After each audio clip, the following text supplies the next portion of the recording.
नमस्कार दोस्तों, आपका स्वागत है टेक्नोलॉजी अपडेट्स के एक नए एपिसोड में। आज हम बात करने वाले कि टेक्नोलॉजी की दुनिया में क्या नया चल रहा है। तो सबसे पहले बात करता हूं मैं Xiaomi की और सैमसंग की। क्या आपको मालूम है कि Xiaomi के जो प्रीमियम डिवाइसेज हैं उनकी रेवेन्यू बहुत कम हो गई है Q4 में और सैमसंग ने इसकी जगह ले ली है। इसका मतलब ये है कि भारत में अगर किसी को प्रीमियम फोन खरीदना होता है तो ज्यादातर सैमसंग की तरफ जाते हैं और चाइनीज ब्रांड्स को वो अवॉइड करते हैं। इससे आपको पता चल जाएगा कि मार्केट ट्रेंड अभी किस तरफ जा रहा है। सैमसंग के डिवाइसेस को प्रीमियम सेक्शन में बहुत ज़्यादा ट्रस्ट किया जाता है और चाइनीज़ और Xiaomi को इतना नहीं किया जाता। अभी आपको पता है कि Xiaomi का Note 12 ऐसे आ रहा है, कुछ है ना, Note 12 Pro समथिंग आ रहा है जो कि 30-36 हज़ार रुपये का पड़ रहा है। ऑलमोस्ट प्रीमियम सेक्शन में चला जा रहा है, लेकिन उसका जो नाम है वो अभी भी एक चाइनीज़ फ़ोन का ही है जो कि बजट फ़ोन बनाती थी कंपनी। अब उसके हिसाब से आप देख लो। अब बढ़ते हैं अगले अपडेट की तरफ। अगला अपडेट निकल कर आ रहा है जियो की तरफ से कि जियो ने 4 नए प्लान्स निकाले हैं जिसमें वो बंडल्ड डेटा बहुत ज्यादा दे रहा है। 150 GB आपको एक्स्ट्रा मिल रहा है। ये क्रिकेट प्लान है। क्रिकेट देखने के लिए आपको पता है IPL का दौर आने वाला है और क्रिकेट के बहुत सारे मैचेस आने वाले हैं। सो क्रिकेट प्रेमियों के लिए तो बहुत अच्छे दिन आने वाले हैं। साथ ही में आपको ये भी पता होगा कि जब इंटरनेट आप देखते हो तो आपको डेटा का हिसाब बिल्कुल रखना पड़ता है यार, कि बहुत ज़्यादा डेटा चाहिए। तो उसी के लिए 3 GB पर डे के हिसाब से क्रिकेट प्लान्स निकाले हैं जिसमें आपको एक्स्ट्रा एड ऑन डेटा भी 150 GB का मिलता है। तो ये 4 प्लान आप कंसीडर कर सकते हैं अगर आप अपने मोबाइल डेटा से IPL या कोई भी मैचेस वगैरह देखना चाहते हो तो। वैसे मैं रिकमेंड नहीं करता आपको मोबाइल डेटा से मैच देखना। अगर आपके घर में वाईफाई लगा है तो एक बहुत अच्छी चीज़ है, वाईफाई ही लगा होना चाहिए। अगर आप घर में इस्तेमाल कर रहे हैं, बस किसी कारणवश आप मोबाइल डेटा इस्तेमाल करते हैं तो ये जियो के कुछ नए प्लान्स आप ट्राई कर सकते हैं जो स्पेशली क्रिकेट के लिए बने हुए हैं। अगली जो अपडेट है वो भी जियो की तरफ से है कि जियो ने 1 लाख 5G के टावर्स लगाए हैं। 1 लाख 5G टावर्स लगाए हैं जो कि एयरटेल से बहुत ज़्यादा हैं। और जो जियो का 5G है वो इंडोर बहुत अच्छा परफॉर्म कर रहा है। अभी बहुत सारी सिटीज़ में दोनों के ही 5G आ गए हैं, एयरटेल का भी आ गया है और जियो का भी आ गया है। लेकिन जियो का जो 5G है वो घर के अंदर बहुत अच्छा चलता है, क्योंकि आपको मालूम होगा कि 700 मेगाहर्ट्ज़ की जो फ्रीक्वेंसी है वो जियो होल्ड करता है और वो इंडोर बहुत अच्छा पेनिट्रेशन देती है। सो डीप पेनिट्रेशन के लिए जियो ही बेस्ट है। अगर आउटडोर और कॉन्क्रीट ज़्यादा नहीं है तो एयरटेल अच्छा परफॉर्म करेगा, लेकिन टेक्निकली देखा जाए तो जियो ही सबसे बेस्ट परफॉर्म करेगा इंडोर में। अगर घर बैठ के 5G चलाना चाहते हो तो वो एक जियो ही बेटर है, एयरटेल उतना बेटर उसमें नहीं, और वी में तो शायद अभी आया ही नहीं है 5G। अब बढ़ते हैं अगले अपडेट की तरफ। और पता है जो जियो का IPL वगैरह दिखा रहे हैं ना, इसमें 4K आपको देखने को मिलेगा। सो अगर 5G है तो भाई अनलिमिटेड है, बाकी 4G में तो आपको डेटा का बहुत प्रॉब्लम होने वाली है, क्योंकि 4K वीडियो स्ट्रीम करना इज लाइक बहुत ज़्यादा डेटा कंजप्शन, और अलग अलग एंगल से भी आप IPL और क्रिकेट देख सकते हैं। तो ये एक अलग एक्सपीरियंस होने वाला है। इट्स लाइक कि आप वहीं मैच पे बैठे हुए हो। अपडेट निकल कर आ रहा है UPI पेमेंट से कि 81 लोग यानी 81 लोगों से 1 करोड़ से भी ज्यादा पैसे घपले कर दिए गए हैं मुंबई में। UPI स्कैम्स अपने सबसे टॉप पर चल रहे हैं। अलग अलग तरह के स्कैम हो रहे हैं। तो ये काम कैसे कर रहे हैं? दरअसल पता है क्या होता है, एक स्कैमर गलती से या ऐसे दिखाता है कि मैंने गलती से पैसे भेज दिए और किसी को टारगेट को पैसा भेज देता है। उसके बाद उसे कॉल करके बोलता है कि गलती से कुछ पैसे आपको चले गए, आप रिटर्न कर दीजिए। उस रिटर्न करने के प्रोसेस में, उससे पैसे मांगने के प्रोसेस में वो कुछ ऐसा सोशल इंजीनियरिंग करता है, उसके मोबाइल में कुछ ऐसी चीजें इंस्टॉल कराता है जिससे उसके पैसे चले जाते हैं।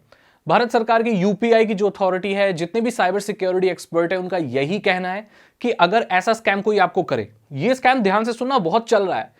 एक आदमी आपको पैसे भेजेगा और बोलेगा गलती से आपके में पैसे चले गए, आप प्लीज रिटर्न कर सकते हो। जब आप रिटर्न करोगे ना, वो उल्टे सीधे प्रोसेस बताएगा, ये डाल लो वो डाल लो, उसको फॉलो नहीं करना। अगर कोई इंसान आपको बोलता है कि गलती से आपको पैसे भेज दिए, तो सबसे पहले तो भाई उसको बोलो कि आप पुलिस से कंफर्म करो। अपने बैंक, जिस बैंक में आना, अपने बैंक को इन्फॉर्म करो कि ऐसे ऐसे एक आदमी बोल रहा है जिसे गलती से पैसे आ गए हैं, और आप ऐसे बोल के अपने बैंक को इन्फॉर्म कर दो ब्रांच में जाके। ये आप पहला काम करो। और जो व्यक्ति है उसे ये बोलो कि पुलिस की मदद से लेके इस बैंक से अपने पैसे वापस ले लो। तो पुलिस में वो रजिस्टर करेगा FIR और पुलिस उस बैंक में जाके उसको पैसे दिलवा देगी। आप डायरेक्टली भेजने की कोशिश बिल्कुल ना करें, क्योंकि अगर आप ऐसा करते हैं तो शायद आपके दिमाग को घुमाकर आपके बहुत सारे पैसे गायब कर लिए जाएं। लाखों करोड़ों रुपए का लोगों को नुकसान हो रहा है। सो मेरा ये फर्ज बनता है आपको बताना, ताकि आप सेफ एंड सिक्योर रह सकें इस तरह के UPI स्कैम। अगली अपडेट निकल कर आ रही है एक बहुत बड़े YouTube चैनल से। लाइनस टेक टिप्स करके एक बहुत बड़ा चैनल है, 12-13 मिलियन सब्सक्राइबर्स हैं, 2-3 और उनके मीडिया ग्रुप है पूरा उनका। तो उनके 2-3 चैनल हैक हो गए और उस पे क्रिप्टो के स्कैम चल रहे थे। देखो आपको ये पता होगा कि बड़े बड़े यूट्यूबर्स के आजकल अकाउंट और यूट्यूब चैनल्स हाईजैक हो जा रहे हैं, वहां पर उनकी वीडियो डिलीट हो जाती है, ये सारी चीजें हो जाती हैं। और लाइनस टेक टिप्स एक बहुत बड़ा पुराना चैनल है, इसमें लाइनस सेबेस्टियन करके एक होस्ट है, तो उसके 2-3 चैनल हैं और चलाते हैं, उसके दोस्त भी चलाते हैं, वो सब हैक हो गए।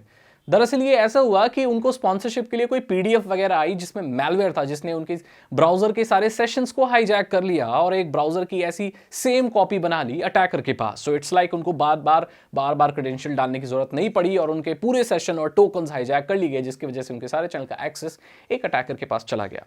लाइनस के कुछ टिप्स हैं जो वो ये कहना चाहते हैं कि इन सब चीज बचने के लिए कोई भी चैनल अगर मास वीडियो डिलीट करे तो उसे कंफर्म करना चाहिए और एक टाइमलाइन सेट करनी चाहिए।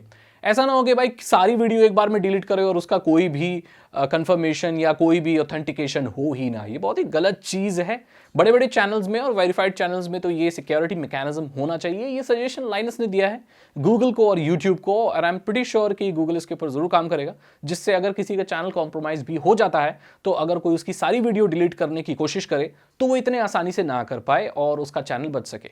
हालांकि उनके सारे चैनल वापस आ गए, यूट्यूब ने उसको रिवर्स कर दिया और बाकी सब कुछ बढ़िया हो गया। तो अगर आप भी एक कंटेंट क्रिएटर हो तो जो भी आपको स्पॉन्सरशिप के लिए पीडीएफ या कोई भी फाइल आती है, उन अटैचमेंट्स को अपने मेन कंप्यूटर में ना खोलें जहां पर आपने अपने यूट्यूब को लॉगिन किया हुआ है। अगर आप ऐसा करते हैं तो आप भी रिस्क में पड़ सकते हैं, क्योंकि इतने बड़े बड़े क्रिएटर अगर फंस रहे हैं तो एक नॉर्मल इंसान जिसने अभी यूट्यूब शुरू किया है, मुझे लगता नहीं है अपने एक्सपीरियंस से कि वो बच सकता है। आप बच सकते हैं तो सावधानी से और जो चीज मैंने बताई उसे फॉलो करके। यही टेक्नोलॉजी के अपडेट्स हैं। आई होप आपको पसंद आई होंगी ये चीजें। बहुत तो मैंने आपको स्कैम से बचने का 2 तरीके बता ही दिए, बाकी आजकल क्या चल रहा है वो भी मैंने आपको बता दिया। एक लास्ट चीज और बता देता हूं कि नरेंद्र मोदी जी 2030 तक 6G भारत में ले आएंगे। 2030 सुनने में बहुत दूर लगता है मेरे दोस्त, लेकिन आप जरा कैलेंडर उठा के देखिए, ये ज्यादा दूर भी नहीं है। हम लोग ऑलमोस्ट हाफ अवे तो आ ही चुके। सो 2030 में काफ़ी वक्त बीत गया, पता ही नहीं चला कब 2010 आया, 12 आया और अब 30 भी आ जाएगा और 6G भी आ जाएगा। इसी के साथ मैं इस टेक अपडेट्स के सेगमेंट को खत्म करता हूं। अब हम आगे बढ़ते हैं आज के टेक टर्म। आज का टेक टर्म है रिसाइकल बिन। देखो, आम जनजीवन में रिसाइकल बिन का मतलब ये होता है कि उसमें डाल दो और आपका कचरा फिर वो उठा के ले जाएंगे, जो भी कचड़ेदान है वो सब। लेकिन कंप्यूटर की दुनिया में और स्पेशली विंडोज में रिसाइकल बिन एक ऐसा फोल्डर, एक ऐसी जगह होती है जहां पर वो चीजें जाती हैं जिन्हें आप एक्चुअली डिलीट कर देते हो। साधारण भाषा में कहें तो वो चीजें डिलीट हो रही हैं, वो हट रही हैं। टेक्निकल भाषा में कहें और गीक लोगों की भाषा में कहें तो जब आप फाइल डायरेक्ट डिलीट करते हो तो एक्चुअली वो डिलीट नहीं होती है, बस उसकी एंट्रीज हट जाती हैं। वो फाइल स्टिल आपके हार्ड डिस्क में रहती है और यही स्टोरेज का सिद्धांत कहता है। वो फाइल तो रहती है तो उसकी रजिस्ट्री मेन एक्सप्लोरर के फोल्डर से हटकर रिसाइकल बिन नाम के एक फोल्डर में चली जाती है और आप वहां से उसे आसानी से रिस्टोर कर सकते हैं, क्योंकि आप एक्चुअली फाइल रिस्टोर नहीं कर रहे हैं, आप दरअसल उसकी एंट्री रिस्टोर कर रहे हैं। फाइल अभी भी वही है। ध्यान दें कि अगर आप किसी चीज को रिसाइकल बिन से भी रिमूव कर देते हैं तो भी जब तक आप अपने हार्ड डिस्क में नया डेटा नहीं डालते, वो फाइल आपकी हार्ड डिस्क में रहती है और उसे इजीली आज के मॉडर्न रिकवरी सॉफ्टवेयर से रिकवर किया जा सकता है। रिसाइकल बिन दरअसल एक धोखा है जो आपको दिखाया जाता है और उसके अलावा और कुछ भी नहीं। फाइल तब तक वहां रहती है जब तक नया डेटा नहीं डाल दिया जाता। यहां पर रिसाइकल बिन एक्सप्लेन की, उसके मिसकंसेप्शन को आपको क्लियर किया। तो अगर आपको ये वीडियो अच्छी लगी तो इसे लाइक करें, अपने दोस्तों के साथ शेयर करें। साइबर सिक्योरिटी और इथिकल हैकिंग में इंटरेस्ट है तो डिस्क्रिप्शन चेक करें। 299 रुपीज के 3 इथिकल हैकिंग कोर्सेज है जो आसान भाषा से आपको आपकी इथिकल हैकिंग सिखा देंगे। मैं मिलता हूं आपसे अगली वीडियो में और मुझे इंस्टाग्राम पर भी फॉलो करो। Thank you and good bye.